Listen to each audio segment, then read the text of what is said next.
Bienvenue et merci de vous informer sur les www.gms.sn. C'est l'heure du journal, voici les titres. Plusieurs centaines d'élèves ont arpenté les artères de la commune de Ziguinchor ce matin pour fustiger la persistance des grèves dans le système éducatif. La célébration de la fête de Saint-Joseph, saint patron du collège pour jeunes filles de Difangor, a vécu hier. L'ensemble des acteurs de cette école ont communié autour de Monseigneur Paul Abel Mamba pour marquer les 7 ans d'existence de ce collège. À Dakar, les anciens élèves du lycée Seydina Limamou Laye de Guédiawaye s'érigent en bouclier contre les détracteurs du professeur de philosophie Sangué Diouf accusé d'apologie du viol.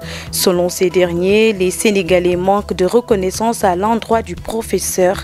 Vous les entendrez dans cette édition. Bienvenue. Comme chaque année, ce 20 mars est célébrée la journée internationale de la santé bucco-dentaire. Au Sénégal, la prévalence des maladies bucco-dentaires est très élevée. Elle tourne autour de 76,3%. À Ziguinchor, par contre, elle tourne autour de 75%, nous dit le docteur Abdourahmane Sarr, chirurgien et dentiste au micro de GMS. À Ziguinchor, nous avons constaté que 75% de la population a des problèmes dentaires.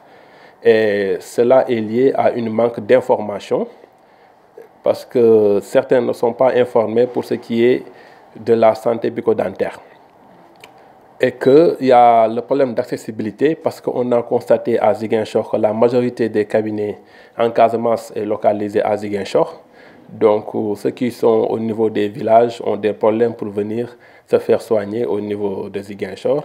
Et en plus de cela, il y a les problèmes de moyens qui se posent aussi. Donc, de ce fait, ils ne seront pas informés pour leur santé bucco-dentaire. Ils n'auront pas l'occasion de fréquenter un médecin qui pourra leur expliquer le problème au niveau de leur bouche. La santé bucco-dentaire est obligatoire parce que quand une dent est affectée, elle menace tout l'organisme.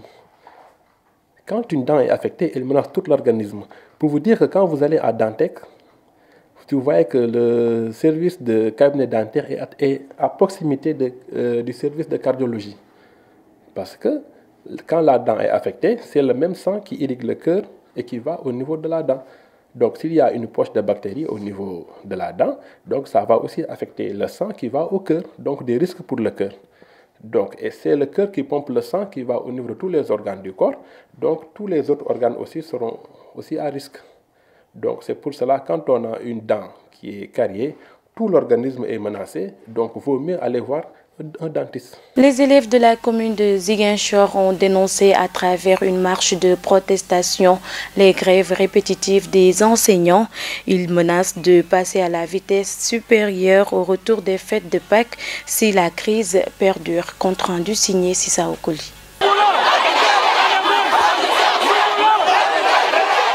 Les élèves de la commune de Ziguinchor étaient dans la rue ce mardi pour réclamer les professeurs dans les salles de classe. Ils ont même donné un ultimatum pour la résolution de cette crise scolaire, sans quoi ils passeront à la vitesse supérieure. Nous avons observé depuis quelques années, bien sûr, des tendances de mouvements de grève. Nous n'étudions pas dans les meilleures conditions. Nous n'étudions pas comme il se doit. Mais on a le droit, comme chaque président nous dit que la jeunesse, c'est le présent et l'avenir du pays. Et donc si nous n'étudions pas, si nous ne recevons pas d'éducation à la meilleure qualité, est-ce que nous pouvons faire un service de qualité? Nous ne pouvons pas le faire. Donc monsieur, nous sommes là aujourd'hui pour vous faire part de notre mécontentement. Nous, élèves de Ziguinchor, nous en avons marre.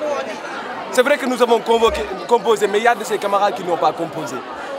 Vraiment, aujourd'hui, on voudrait que vous faites part au ministre que nous voudrions étudier et dans les plus brefs délais.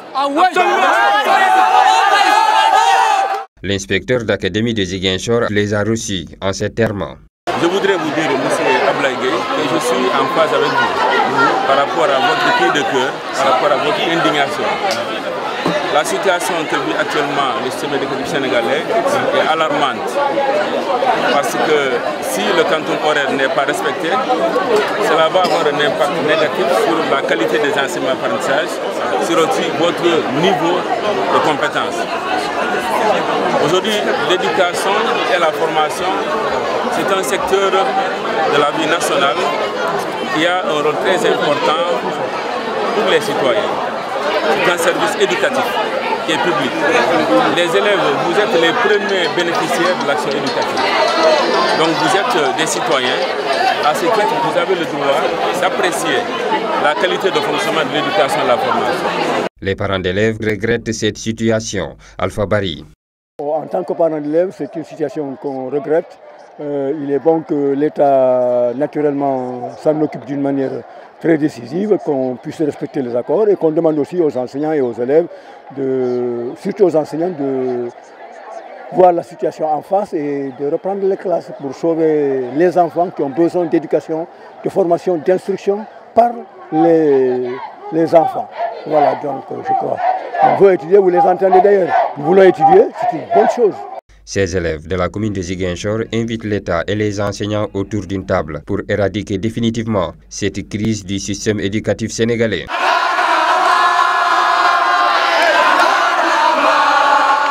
À Adéane, des milliers d'élèves sont dans la rue pour protester contre la persistance des grèves dans le système éducatif. Ces derniers ont délogé les élèves des autres écoles primaires et secondaires de la commune.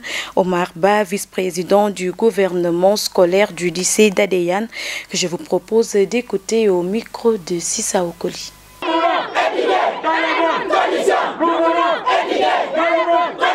Nous avons marché tous pour tout simplement revendiquer nos droits.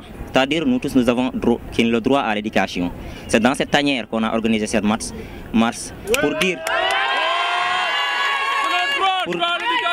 pour dire aux autorités d'essayer de trouver un consensus avec les enseignants. Parce qu'on sait qu'un pays sans éducation, ce pays ne parviendra jamais à atteindre l'émergence. Nous avons peur pour notre avenir, puisque c'est nous qui devrons assurer le Sénégal de demain, c'est-à-dire c'est nous qui devrons prendre le relais. On ne peut pas concevoir des autorités à qui leurs enfants ne sont pas dans les écoles publiques, sont dans les écoles privées, et ils étudient de très bonnes conditions et que nous étudions dans des conditions hostiles. Dans cette tanière, nous voulons éradiquer ces conditions hostiles. C'est la raison pour laquelle nous avons mené cette marche. Nous voudrons que le président de la République appelle les enseignants pour trouver un terrain d'entente, un consensus le plus vite possible, pour regagner les classes, revenir dans les classes pour faire cours. Parce qu'on sait que sans l'éducation, rien ne marchera dans notre pays. Nous interpellons le président de la République, M. Macky Sall. Si le problème n'est pas résolu, en tout cas, qu'il sache qu'en 2019, nos parents ne voteront pas pour lui. Comme à l'accoutumée, le collège Saint-Joseph de Djifangor a célébré la fête de son saint patron.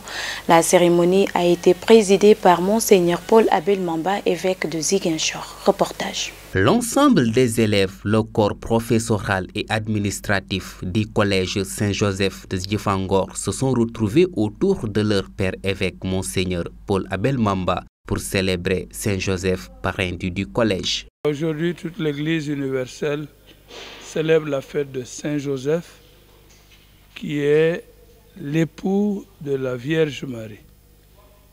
Et c'est celui à qui Dieu a confié son fils, qui avait comme épouse la Vierge Marie dans leur projet commun de pouvoir fonder une famille.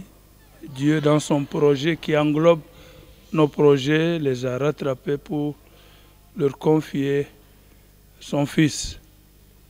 Et c'est ainsi qu'il a vécu dans un milieu familial, apprenant aussi bien les traditions de son peuple que la manière de vivre, de pratiquer la foi, etc.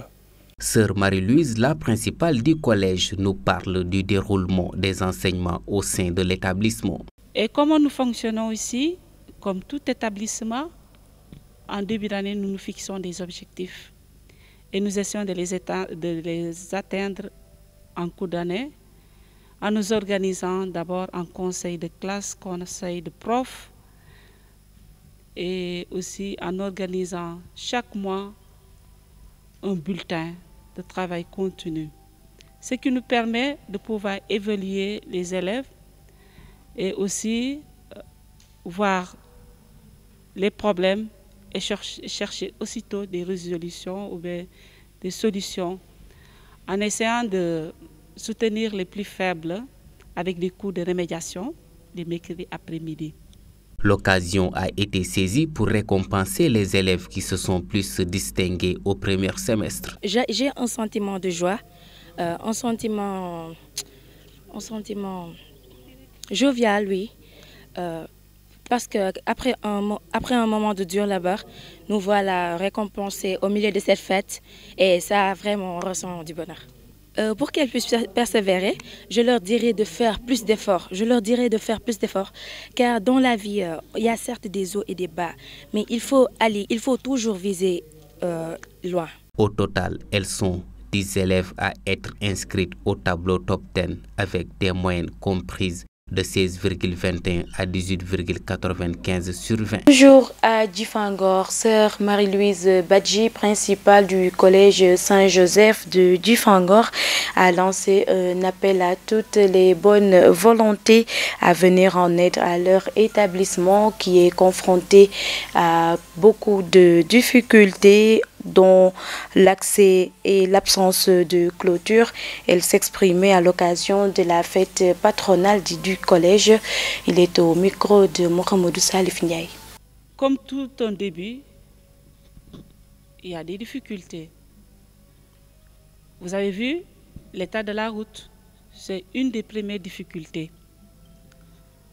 C'est vraiment un cri de cœur que nous adressons aux autorités pour leur demander de venir à notre aide parce que l'accès est difficile.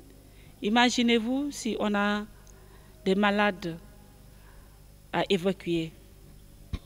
Et donc, comment nous faisons pour pouvoir les évacuer? Il y a aussi le sens contraire, les professeurs qui chaque jour empruntent ce chemin pour venir aussi donner des cours au collège.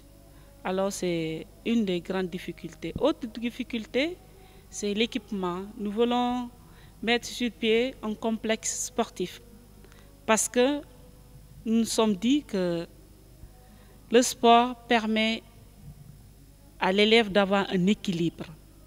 Et je me dis, c'est un élément essentiel pour que l'élève puisse bien exceller. Alors c'est notre souhait, notre demande. Autre demande, c'est la clôture que nous voulons. Vous avez constaté tout à l'heure que pour que les filles puissent étudier dans une sécurité, il faut bien qu'on trouve les conditions nécessaires. Alors le collège souffre de ce manque de clôture. Les anciens élèves du lycée Seydina Limamoulaye de Guédiawaye s'érigent en défenseurs du professeur Songué Diouf. Selon ces potaches, le professeur est accusé d'apologie du viol et du manque de reconnaissance de la part de certains Sénégalais. Ibrahim Mbodj et ses camarades ont également déploré les grèves répétitives notées dans le système éducatif, nous dit Mamadou Fall. Violi, d'abord couper la poire en deux. Attaque contre Songué Diouf, les anciens élèves du lycée Seydina Limamoulaye de Guédiawaye s'érigent en bouclier pour défendre le professeur de philosophie. Ce dernier est accusé de faire l'apologie du viol. Ibrahima Khalil Mbodj porte la parole de ses camarades. El Hadji Songué Diouf, il est victime du manque de reconnaissance, de l'ingratitude de certains Sénégalais. Il a dit ses dits par rapport à un sujet très intéressant, comme il avait l'habitude de nous dire, qu'il y a parlé pour parler, parler pour dire, parler sans ne rien dire et parler sans avoir dit. Il a osé dans une émission télévisée parler et dire les choses telles qu'elles lui apparaissent au bout de sa lorgnette pour ainsi parler comme le juge Kéba Mbaye. Ces anciens potaches mettent en garde, ils avertissent qu'ils ne vont plus accepter qu'on attaque leur ancien professeur. Nous, anciens élèves de Songué et juste les élèves de Songué actuels, nous avons pris l'initiative de faire face à ces ignominies, de faire face à ces bassesses, de faire face à cette situation et de dire que nous soutenons solennellement et entièrement, nous sommes capables, nous sommes prêts à descendre sur le terrain et à défendre notre fameux professeur, M. El Hadji Songué Diouf, du lycée Seydina Limamou Laye. La générosité et la qualité du professeur louée par ses élèves. Il est un grand intellectuel, il est un éminent professeur. Il est le seul professeur ici au niveau de Limamou Laye qui partage son petit déjeuner avec ses propres élèves. D'ailleurs, ici à Limamou Laye, les élèves ne l'appellent pas Monsieur Songué. Nous tous, nous l'appelons Papa Songué ou bien Mam Songué. Il est le seul aussi à transformer le théâtre national Daniel Sorano en un sanctuaire de la pensée philosophique. Ibrahima Khalil Mbouch et ses camarades se sont également prononcés sur la crise scolaire. Ils lancent un appel au chef de l'État afin de régler définitivement ces perturbations notées dans le système éducatif. Je ne vais pas finir sans m'immiscer un mot par rapport à la situation qui est en train de vivre nos chers frères et sœurs ici dans les lycées de Sèvres. Ils sont devenus les agneaux du sacrifice de ces perturbations qui pèsent lourd sur leur avenir. Donc je lance un appel solennel à monsieur le chef de l'État, le président Macky Sall, de prendre les choses en main, de faire tout pour que ces perturbations-là cessent. Pour rappel, le professeur Songué Diouf, également chroniqueur, est accusé de faire l'apologie du viol lors d'une émission télévisée. Violi, d'abord couper la poire en deux. Dakar, Mamadou Fall pour GMS FM. L'adjoint au gouverneur de Ziguinchor, Latir Ndiaye, prépare la 33e édition des Journées mondiales de la jeunesse célébrées à Elana ce week-end. Il a saisi l'occasion pour inviter les jeunes à plus de retenue à cette veille des élections présidentielles. Nous l'écoutons au micro de GMS. À la veille des élections présidentielles et au bout de tous les risques de troubles à l'ordre public, à la sécurité des personnes et des biens, notre pays a aussi besoin de vos prières à toutes les occasions de la vie de l'Église. Je profite donc de cette opportunité pour lancer un appel à la jeunesse de la région, celle chrétienne en particulier, à méditer sur l'enseignement dispensé par l'Église et à fournir l'effort nécessaire pour s'y conformer. Je vous exhorte également, quelle que soit votre position sur l'échelle sociale, à vous inspirer du modèle de droiture que constituent les saints de l'Église pour que votre existence terrestre soit utile aux générations actuelles et futures. Chers jeunes de la communauté chrétienne, chers jeunes du diocèse de Ziguinchor, vous devez vivre pleinement votre religion. Mais vous ne devez pas oublier que l'engagement citoyen autour des questions essentielles du devenir de notre pays vous incombe également. Je vous engage donc à vous y investir dès maintenant avec tout le courage que cela demande pour apporter une contribution forte et de qualité à l'effort de construction nationale. Les femmes de Boutout ont profité de la cérémonie de remise de matériel sanitaire et sportif organisée par l'association Suñu Kër Suisse pour égrener un chapelet de doléances. Elles demandent ainsi l'appui des autorités afin de faire face aux difficultés qu'elles rencontrent dans leurs activités quotidiennes. Donc nous, les femmes de Boutout, notre travail, on s'est basé sur le maraîchage parce qu'on a vu que l'hivernage et la pluie ne nous suffit pas. Bien vrai qu'on travaille du riz, mais quand même le gros travail c'est le maraîchage. On ne fait que le maraîchage. Et malheureusement, notre bloc, on a un bloc de 2 hectares dont le grillage n'est pas tout à fait bon. Bon, la maternité, le gros problème c'est la salle de vaccination. Nous n'avons pas de salle de vaccination. Oui. Il y a des priorités, mais je peux dire que notre priorité, première priorité, c'est la salle de vaccination. Parce que si on arrive à avoir une patiente qui est là tout à côté, les enfants, les femmes sont là avec les enfants, crier vraiment, c'est gauche, on le voit mal. Place à présent à l'actualité internationale présentée en bref et en images. En Guinée, les cours ont repris dans les écoles après plus d'un mois de grève des enseignants et des manifestations accompagnées de violences. Selon des témoins, des élèves en uniforme formaient de petits attroupements dans la cour de Koloma, une école publique dans la banlieue de Conakry, dans une ambiance bon enfant après une levée des couleurs. Les enseignants étaient également présents après plus d'un mois de boycott des cours dans cette école.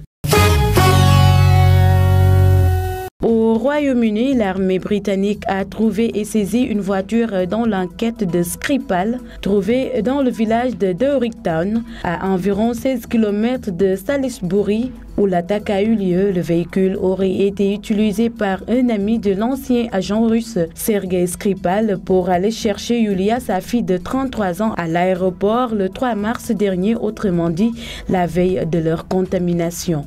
Les jours de Sergei et Yulia Skripal sont toujours en danger. Et enfin, en Israël, les droits des mineurs palestiniens sont systématiquement violés en Israël, selon l'Organisation des droits de l'homme qui publie un nouveau rapport ce mardi. Elle rappelle que les mineurs palestiniens comme les adultes sont jugés par des cours militaires israéliennes car ils vivent sous un régime d'occupation. La revue des quotidiens parue ce 20 mars nous est présentée par Sissa Okoli. Bienvenue. La presse quotidienne de ce mardi s'indigne du meurtre du bébé Fallou Diop à Rufisque. L'AS parle d'enlèvement suivi de meurtre d'un enfant à Rufisque et titre « Fallou Diop retrouvé dans un sachet la tête rasée ». Ce qui pousse, ajoute le journal, les populations de Rufisque à se révolter.